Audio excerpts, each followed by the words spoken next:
fermata is more than just a hold. It's a moment, a musical breath that allows the performer and listener to pause, reflect, and move forward with the right intention. It's not just about stopping the music, it's about suspending time.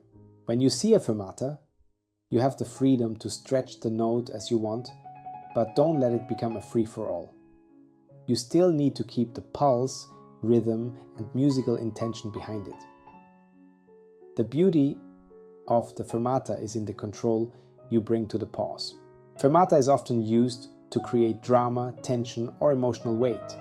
It can be reflective or anticipatory, depending on the context.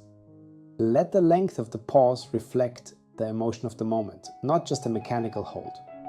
Think of it as a musical sigh, or pause for thought, or something else that fits the particular mood.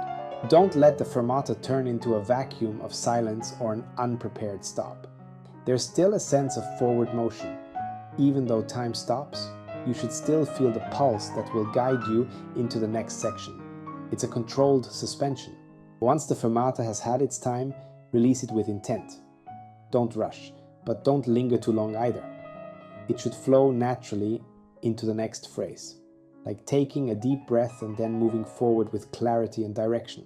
A fermata allows you to take a musical breath, a moment to pause, build up tension, and then move forward. Use it wisely with emotional depth and clarity, because it's not just about holding a note, it's about creating space for meaning. Thank you for watching. Please subscribe, like, and press the bell button to stay up to date. See you soon, and have an amazing day.